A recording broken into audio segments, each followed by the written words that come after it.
అందరు నమస్కారం అండి. జోగి రమేష్ ఫ్యామిలీకి సంబంధించిన ఆడియో లీకులు ఏదైతే ఉందో, జోగి రాజీవ్ అలాగే జోగి శకుంతల ఆడియో లీకులు ఏదైతే ఉన్నాయో, వాటి గురించి మాట్లాడన్నా, వాటి గురించి వీడియో చేయన్నా అని మనోళ్ళు చాలామంది అడగడంతో నేను ఈ వీడియోని రికార్డ్ చేస్తున్నాను. ఆ 2 వీడియోల గురించి ఈ వీడియోలో మనం మాట్లాడుకునే ప్రయత్నం చేద్దాము. దానికంటే ముందుగా వీడియోని లైక్ చేయండి, షేర్ చేయండి, కుదిరితే హైప్ చేయండి, నచ్చితే సబ్స్క్రైబ్ చేయండి. లైక్ చేయటం మాత్రం మర్చిపోవద్దండి. రిక్వెస్ట్ తరుగుతున్నాను. కంపల్సరీగా ప్రతి ఒక్కరూ లైక్ చేయడానికి ప్రయత్నించండి. ఫస్ట్ జోగి రాజీవ్ అలాగే మేఘనాకి సంబంధించిన ఆడియో కాల్ గురించి మనం మాట్లాడుకుందాము. ఒకసారి వినిపిస్తా, వినండి. హలో, వినిపిస్తుంది. హలో మేఘనా, ఇప్పుడు నీ వల్ల నాకు ఇంట్లో మనశ్శాంతి ఉండట్లేదు. ఏమే ఇదిగో, నీకు ఆల్రెడీ క్లియర్ గా చెప్పి పంపించా మొత్తం. అర్థమైందా? నీ జీవితం నువ్వు చూసుకో, నీ ఇంట్లో నువ్వు బతుకు, నేను నా ఇంట్లో బతుకుతా. అర్థమవుతుందా? అలాంటప్పుడు పెళ్ళిది చేసుకోవాలయ్యా. నీ బతుకు నువ్వు బతుకు, నా బతుకు నేను బతుకుతా అన్నంటున్నావు కదా. అలాంటప్పుడు పెళ్ళిది చేసుకోవాలా? అమ్మాయి జీవితాన్ని ఎందుకు రోడ్డు మీదకి లాగాలా? నీ జీవితం నువ్వు బతకచ్చు కదా. పెళ్ళిది చేసుకున్నావు. మాట్లాడు, ఉంది మాట్లాడు, ఇంకా ఉంది. ఇప్పుడు ఏమైంది? నేను ఇప్పుడు నా ఇంట్లో టార్చర్ పెడుతున్నారు. నువ్వు వచ్చినా నాకు ఇంకా టార్చర్ ఎక్కువ ఉంది. మీ ఇంట్లో కాంగా నువ్వు మూసుకొని బతుకు. నువ్వు ఏం చేసుకుంటావు చేసుకో, నాకు విడాకులు వద్దు, ఏమొద్దు. నువ్వు మీ ఇంట్లో బతుకు. నీకు అనేది ఒక ఇల్లు ఉంది, నీకు అమ్మ బాబు ఉన్నారు, అందరూ ఉన్నారు. అక్కడ ఉండు. నా జీవితం నేను చూసుకుంటా. నీ ఇల్లు నీళ్ళేంది? ఒకసారి పెళ్ళి అయినాక నీ ఇల్లు తన ఇల్లు, ఓకేనా? నీకెంత హక్కు ఉంటుందో తనకు కూడా అంతే హక్కు ఉంటుంది. పెళ్లి చేసుకున్న తర్వాత, పెళ్లికి ముందంటే ఎవరికెవరికి సంబంధం ఉండదు. పెళ్లి చేసుకున్న తర్వాత నీ ఇంట్లో నువ్వు ఉండు, నా ఇంట్లో నేను ఉంటా అంతదానికి పెళ్లిని చేసుకోవడం. అబ్బా, అంతదానికి పెళ్లిని చేసుకోవాలా? అమ్మాయి జీవితాన్ని నాశనం చేయాలా?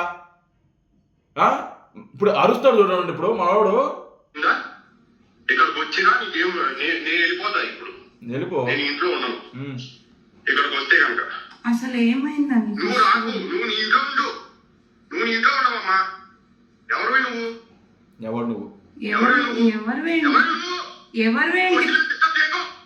నువ్వు పెళ్లి చేసుకోలేదా? ఊరికే వచ్చానా నేనేమన్నా? ఊరికే వచ్చాను నేనేమన్నా? ఊరికే వచ్చాను. ఇప్పుడు ఎవరేమన్నారు నిన్ను? ఏంటి ఇంట్లో రోజు టార్చర్? ఇది నీ సైడ్ నీకే అంత టార్చర్ ఉంటే నాకు ఎట్లా ఉండాలి?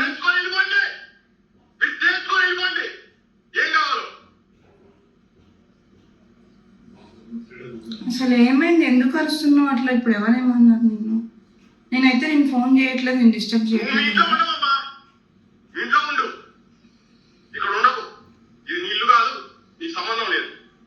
సంబంధం లేకపోవడం ఏంది జోగి రాజీవ్? నాకు అర్థంగా అడుగుతున్నాను. సంబంధం లేకపోవడం ఏంది? ఆ అమ్మాయి ఎవరో? నీ భార్య కదా. నీకు అమ్మాయి ఇష్టం లేకపోతే నువ్వు ఈ అమ్మాయి మీద మాట్లాడటం కాదు, ఈ అమ్మాయి మీద నువ్వు అరవటం ఊగిపోవటమే కాదు. నువ్వు అరవాల్సింది మీ నాన్న జోగి రమేష్ మీద. నాన్న నాకు ఈ పెళ్ళి ఇష్టం లేదు, ఆ అమ్మాయిని నాకు నచ్చలేదు, నా దగ్గర మగతనం లేదు, నాకు ఈ పెళ్ళొద్దు నాన్న అని మీ నాన్న దగ్గర నువ్వు మాట్లాడి ఉండాలి. మీ నాన్నని నువ్వు కన్విన్స్ చేయాలి. కానీ అలా చేయలా. డబ్బుల కోసం కబురుతపడి, వరకట్నం లేకుంటే కట్నం తెస్తారు కదా, దానికోసం ఆశపడి పెళ్లి చేసుకున్నారు. పెళ్లి చేసుకొని వాళ్ళ ఆస్తి అంతా కొట్టేయాలని ప్లాన్ వేశారు. దానికి బిజినెస్ పేరుతో ఒక 2 కోట్లు ఇవ్వండి, ఒక కారు ఇవ్వండి, 5 కోట్లు డబ్బులు తేండి అని శాంతం నాకిద్దాము, వాళ్ళ ఆస్తి అంతా మనం దొబ్బేద్దాము అని ఒక దురుద్దేశంతో సంసారానికి పనికిరాని ఒక వ్యక్తిని తీసుకొచ్చి పెళ్లి చేసుకున్నారు.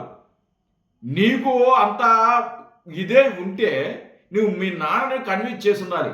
మీ నాన్నకి చెప్పు ఉండాలి. నువ్వు చెప్పలా. నువ్వు అంత మంచోడు అయితే చెప్పకుండా పెళ్లి చేసుకొని వాళ్ళ ఆస్తి అంతా కొట్టేయడానికి ప్లాన్ వేసి కట్నం తీసుకొని ఆ అమ్మాయిని సంవత్సరం పాటు ఇంట్లో బంధించి హత్యా ప్రయత్నం చేసి వేధించి అటెంప్ట్ మర్డర్ ఇన్ని చేసి ఈరోజు నీకు నాకు సంబంధం లేదు, మా ఇంటికి నువ్వు రాబాకు, ఇది డబ్బు తేవలేదని, వరకట్నం తేలేదని, వాళ్ళు అడిగింది ఇవ్వలేదని, వాళ్ళు అడిగింది ఇస్తే ఓకే, అంతా ఓకే, ఏమంటారు మళ్ళీ అమ్మ వాళ్ళు అడిగింది ఇవ్వకపోతే వీళ్ళకి కోపాలు ఇలాంటి పెద్ద పెద్ద ముద్ర మాటలు మాట్లాడతారు.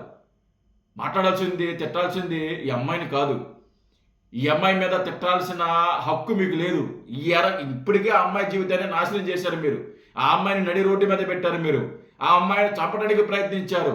ఎంత చేసి మళ్ళీ ఆ అమ్మాయిని అరుస్తున్నావు, ఆ అమ్మాయిని తిడుతున్నావంటే మీలాంటి వాళ్ళు చూడండి. ఇంకా జోగి రమేష్ కొడుకున జోగి రమేషే పుడతాడు. జోగి రమేష్ కడుపున జోగి రమేషే పుడతాడు. జోగి రమేష్ అంటే ఎదవో, నువ్వు కూడా అంతే ఎదవా. దాని ఎలాంటి సందేహం లేదు, నువ్వు కూడా అంతే ఎదవా. ఆ రోజు చంద్రబాబు నాయుడు గారు నువ్వు ఏదైతే మాట్లాడావో అది విన్న తర్వాత జోగి రమేష్ 10 ఆకులు చదివాడు, వీడు ఒక 100 ఆకులు చదివాడు అనిపించింది నాకు. అలాంటి వాడు నువ్వు. ఈరోజు ఆ అమ్మాయి మీద ఫోన్ చేసి మా ఇంటికి రాబాకు, నీ ఫోటో చూడటంగానే నాకు ఇష్టం లేదు, నాకు నచ్చలేదు అని చెప్పి అంటున్నావు. నువ్వేమైనా పెద్ద అందగడిపోయిందా? నువ్వేమైనా తురుంగడిపోయిందా? నువ్వేమైనా పెద్ద అందగడిపోయింది? నీ ఫేస్ చూసుకున్నా ఎప్పుడైనా అద్దంలో? నీ మొహం చూసుకున్నా ఎప్పుడైనా అద్దంలో? అందాల గురించి మనం మాట్లాడకూడదు. మన దగ్గర అసలు మ్యాటరే లేదు కదా. అందం పక్కన పెట్టి ముందు మ్యాటర్ కావాలి కదా. మ్యాటరే లేదు మన దగ్గర. మ్యాటర్ లేదు, అందం లేదు, ఏమీ లేదు. మన ఇతరులు బెదిరించేస్తాం, మన ఇతరులు మాట్లాడేస్తాం.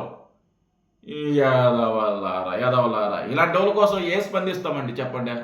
చిల్లర కామెంట్లు, చిల్లర వేషాలు, చిల్లర పంచేది తప్ప ఇదే. Thank you.